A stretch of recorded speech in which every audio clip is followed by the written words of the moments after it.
Well, good afternoon, good morning, good evening, everybody out there on YouTube and on Twitch, wherever you are in the world, whatever time of day it is for you. I hope you're having a good one. Today, we're going to be having a conversation here on my Twitch stream, is actually where I am recording this from. And we do actually frequently have conversations like this. So if you haven't already, there's a link in the video description for my Twitch stream, and I would encourage you to click that link and come drop a follow on the channel. I'm sure I'll be live when you guys are watching this video on Friday. But there's a really recent event that has occurred that really kind of brought the COVID-19 coronavirus situation back to the forefront of my mind. Walmart just announced that all of their Sam's Club and Walmarts across the United States will be requiring the use of a face covering or mask starting July 20th. And to me, when I see major corporations, that's the second major one I've seen. We've seen Costco do this from pretty much the beginning. May the 4th was actually when they initially started that. And now we've seen Best Buy, Starbucks, and now, of course, Walmart being the tipping point for me as far as being concerned with this. We've seen major corporations choosing to require these, despite the fact that not many government and governing authorities have required them. So what I find interesting is just that, like that they're choosing to do this.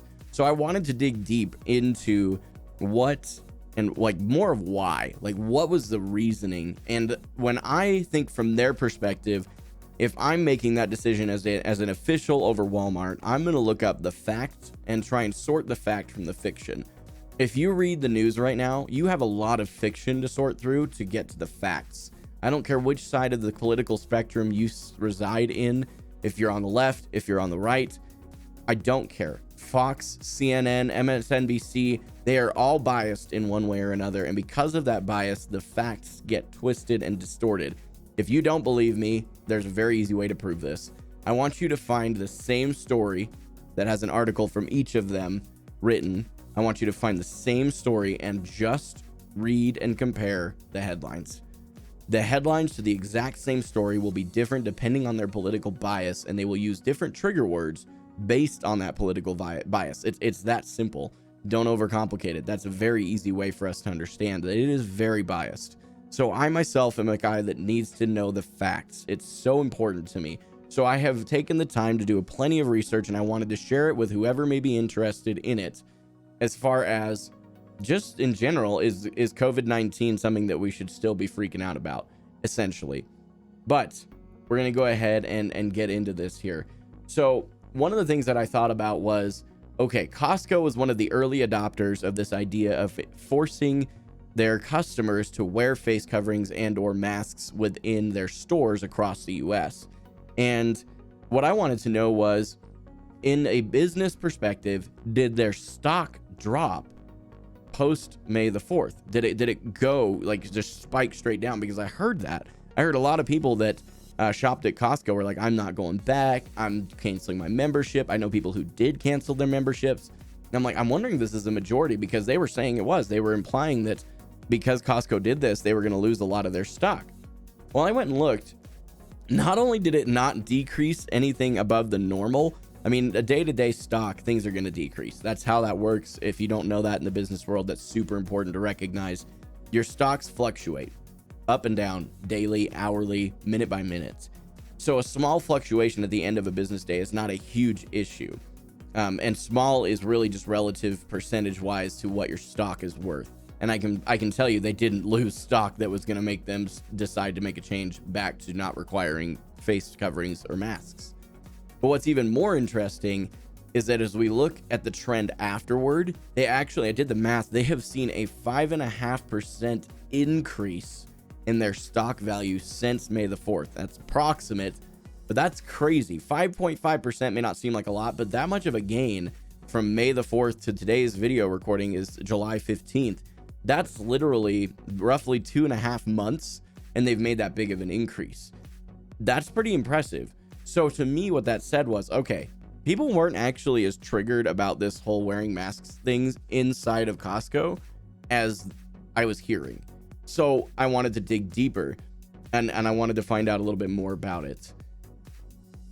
There's several friends around me that are super big on the masks are ridiculous. They don't help anything. If anything, they hinder. And it's I had to figure out for myself whether this was a thing to be worried about. Again, I'm a big guy versus, facts versus fiction. That's where I get to, right? That's really what I want to be able to sort out. The first thing that I want to note is that, factually speaking, according to the CDC's website, there has been an increase in COVID-19 cases reported all around the US since mid-March, when this whole thing really began to take off. There has been a significant increase. We are having as many as 60,000 plus new cases reported daily across the US. You got to keep in mind, I live in Idaho Falls, Idaho. Idaho Falls has approximately 60,000 people. Somewhere between 50 and 60,000 is where we fluctuate. To think that one Idaho Falls every single day is getting this thing is kind of wild. That's a lot of people. Looking at the graph as well that they actually have right on their website, you can find all this information at cdc.gov right on their website. Just click and learn more about coronavirus. You will find all the same information I'm sharing with you. This is not twisted or contorted at all. This is literally me just sharing the facts with you. Looking at the graph, it appears that, especially in the last month, not only have we seen an increase, but it's been an exponential increase. This has not been a steady thing. You see an exponential. And what I mean by that is it's compounding. All of these cases are not just kind of slowly doing this. They're literally, it's a very sharp peak, especially in the last 4 weeks. That is alarming. That's not a good thing at all. And that's just based on the facts. This is not biased whatsoever. This is observation based on facts. And I want to address some of the questions that I, along with a lot of other people that I know, have found ourselves asking throughout this time. The first thing that a lot of people ask is, what the heck is COVID-19, right? What is this thing actually? The short version, again, I'm a simple man. I'm going to share it simply. It's an illness caused by a virus that spreads primarily from person to person. There was a concern for quite a while, and there still is a minor concern that it could transmit through surfaces, meaning that, let's say you use a door handle and then somebody ahead of you has COVID, you don't, you walk up, touch the same door handle, and it hasn't been sanitized or cleaned in between, you would get it. Now, that is still a possibility, but they're finding with more research that that is not as common. The most common way that people are getting this and transmitting it is person to person. The statistics are interesting on this. Again, just facts. As of today, again, today is July the 15th, there are approximately 3.4 million total cases across the US. Out of those, approximately 136,000 people have died. Please understand something that is very important. This is something I want to address right in this moment. Before I move to the next statistic, because it does have a tendency to sound heartless, I need you to understand, I do not for a second take lightly that 136,000 people have passed on from this disease. But I want you to understand, there are so many other diseases and other things that cause more death more quickly, more frequently than COVID has.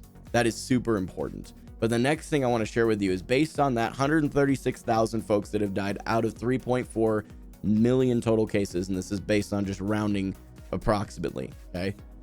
Based on those statistics alone, this means that there is approximately a 4% death rate to those who get this illness. My grandmother shared this wisdom with me when I was young, is that in her observation, my grandma's, I want to say she's pushing her mid 70s now. I'm not very good at keeping track, to be honest with you. It's probably a good thing. But she has always been a believer that if it is a 10% problem, you don't try to fix it. If it is a 90% problem, you try to fix it. And this is a less than 10% problem. However, could it get worse? Yes. So there's some balance there. I'm sharing with you guys all the things that are going through my mind so that you guys can take all that information and hopefully make your own decision. At the end of the day, you can still have all this information shared with you and vehemently disagree with me, and I promise you, I'm not going to hold it against you. I'm just not. And the other thing that I want to clarify, because there's apparently been some discrepancy in this, the folks that are more at risk for being seriously ill and or dying from COVID-19 is the exact same group of people that are more vulnerable to any disease regardless. These are elderly folks, people with severe pre-existing medical conditions, as well as newborns. I believe it's ranging from 0 to 12 months, depending on where you look, but comfortably 0 to 12 months. So basically, for the first year of a child's life, they are at risk if they get even just a common cold. It can be very, very severe for them. So I want to clarify that. The next thing that I have personally been guilty of is this question. I want to know, is it fair to compare COVID-19 to the influenza, the flu? No, is the short answer. It is not fair. And I have been comparing those two very commonly for the last little while since this thing has been going on. And as I looked at that, the reason that I would say it is definitely not fair to compare the two of them is that the mortality rate of the influenza, which is literally just the amount of people that die based on the amount of people who get it, that's a ratio, okay, is less than 0.5% of the people who get the influenza die from it. That is not at all fair to compare to a 4% mortality rate. You have to understand that's literally 8 times the amount of death per case. That is completely unfair to compare those two. And I, again, myself am guilty of doing that. So I'm really grateful that I was able to find this information, again, just right on the CDC's website. The same folks that are at risk, again, to get seriously ill from any other disease are at risk more to die or get seriously ill from the influenza. And again, it's super important that we understand that that is not different. It doesn't depend. It doesn't matter what we're comparing. All diseases in this fashion are, you are more at risk if you are elderly, have a severe pre-existing medical condition, or if you're in the first year of your life. Those things, just because of your immune system being compromised, you have more likely a chance to get sick. So this is the big one, though. This is the one that I really needed to dig deep on. Does wearing masks actually help? If so, how does it help?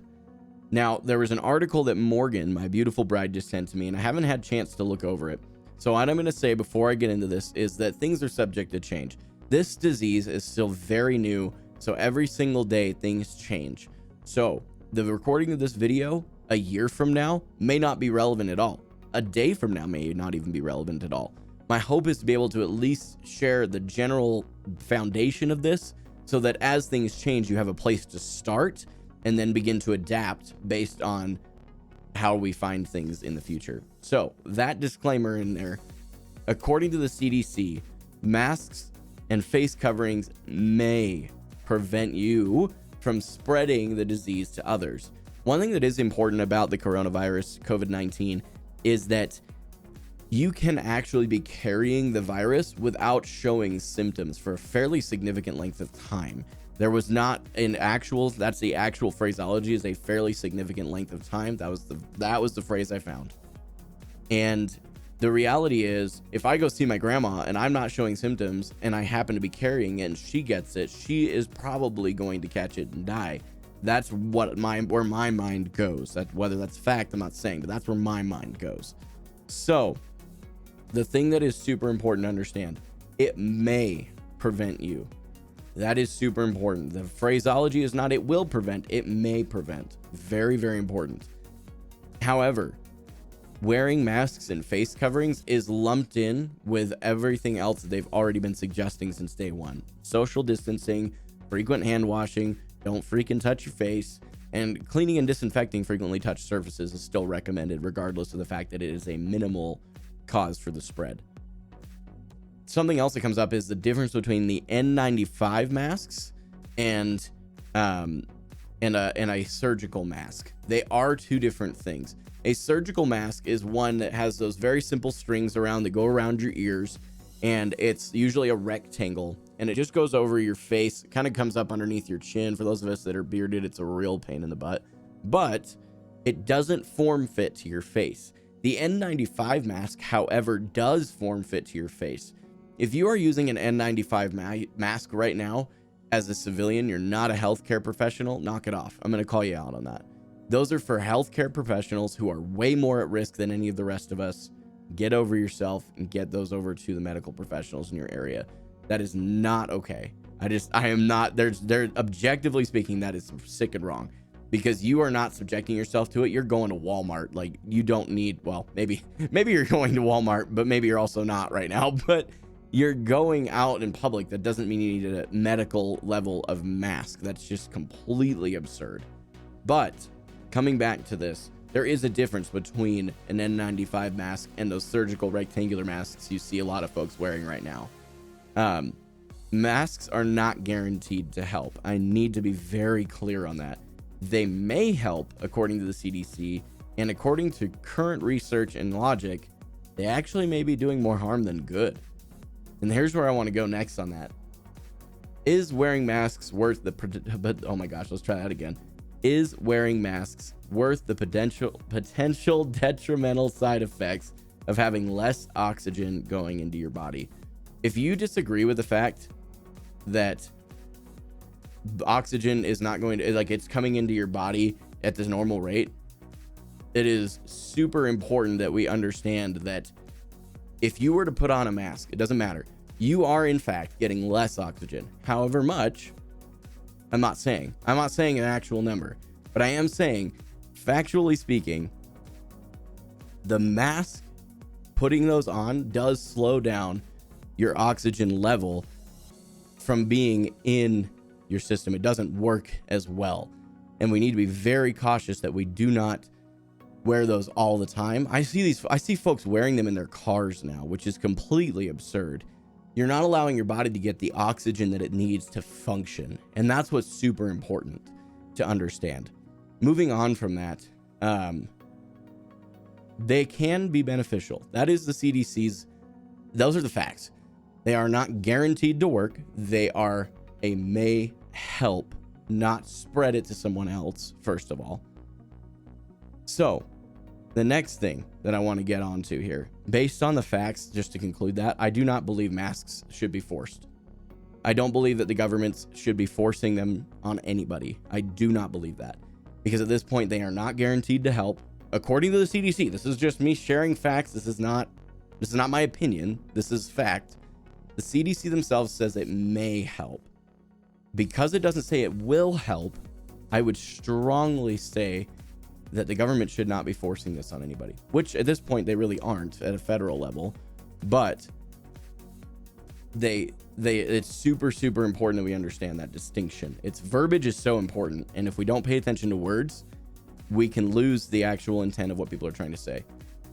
Please keep in mind, though, like I said earlier, COVID-19 is still a very new virus. This is something that this particular strand is relatively brand new. I mean, again, yes, we've been dealing with it for a few months now, but this is relatively brand new.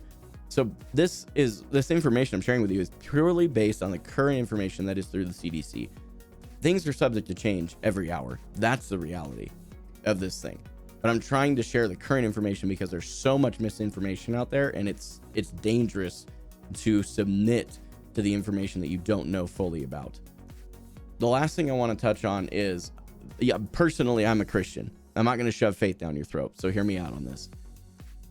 How do we as believers navigate this whole masks situation? Okay, whether you wear one or not, how do we navigate it? If you don't want to wear a mask, I respect that. I'm personally in the same boat. I don't see them as helpful enough. I don't think that the benefit outweighs the detriment. That's where I'm at. So I understand where you're coming from. However, if wherever you are going requires you to wear masks, I want to encourage you with a couple of verses that 1000% it speaks to this. This is in Romans chapter 13 verses 1 and 2. I'm going to take you guys there right now. You guys are more than welcome to pull it up or open up your Bibles if you've got one, or you can look it up online if those of you that aren't believers and you're just tuning in maybe. Verse 1 says, every person is to be in subjection to the governing authorities, for there is no authority except from God, and those which exist are established by God. There's a whole sermon that I could teach on that, but I'm not going to do that. Therefore, whoever resists authority has opposed the ordinance of God, and they who have opposed will receive condemnation upon themselves. Listen, if your government locally, whether it's county, city, state, federal, doesn't matter, if they say you need to wear a mask, it doesn't matter what your opinion is at that point as a believer. As a believer, because what they're asking you to do does not contradict the word of God, you 100% need to obey the governing authorities. I will never encourage you to disobey leaders, ever. The only time I will ever even consider it is when it is very clearly something that they are contradicting the word on. If they start forcing people to perform abortions or something, yeah, no, I'll encourage you at that point, but that's not anywhere near what we're at right now. The next thing that I really want to touch on is if you don't want to wear them, simply don't go to the places that require them. It's that simple. I won't be going to Walmart personally. I won't be going there. I won't be going to Costco, Starbucks, or Best Buy. Best Buy is like the only one that I'm actually kind of hurt about, though, to be honest, because there's other options for the other stuff, and I've never ever gone to Starbucks except maybe twice in my entire life, so it doesn't really make me upset. But Best Buy is kind of a bummer because I love technology. So, but I can go elsewhere. It doesn't matter. Especially here soon when we move, we'll have a Micro Center nearby. But again, if you're going to go to someone's house, this is the last thing, guys. If you're going to go to someone's home and they ask you to do this, I don't care if it's your family, a friend, an acquaintance, doesn't matter. If they ask you to wear a mask at their home, first of all, you should just respect that 100%. You should 100% respect it. If I go over to my grandma's, for instance, and she says, hey, David, would you please wear a mask? I'm a little nervous about this. Grandma, absolutely. Out of love, I'll be glad to do that for you. Not even going to argue it. I won't even sit there and have a debate with her. I'm just going to go ahead and do it because I love her. And that's actually continuing into Romans 13. Later on, let me see if I can dig into this real quick. Here it is. It's verse 8. That same chapter, Romans 13, verse 8. Owe nothing to anyone except to love one another. For he who loves his neighbor has fulfilled the law. Man, if I can't express that in any other words, I don't know what better words exist than that. Love your neighbor. And if your neighbor says, and in a literal sense, hey, can you wear masks when you come over? I'd still love to hang with you, but can we be socially distant? Can we just wear masks? Yeah, absolutely. Because out of love for you, I'm glad to do it. So guys, I hope that this information was helpful to you. I really do truly appreciate it. If you're watching this on YouTube, please do me a favor, click that like button if you enjoyed the video and found it helpful. And again, I do stream on Twitch every Monday, Wednesday, and Friday, as well as every other Saturday, where we frequently have conversations like this. Link for that is in the video description down below. But until my next video, this is Gaming for Hope, and I'm signing off.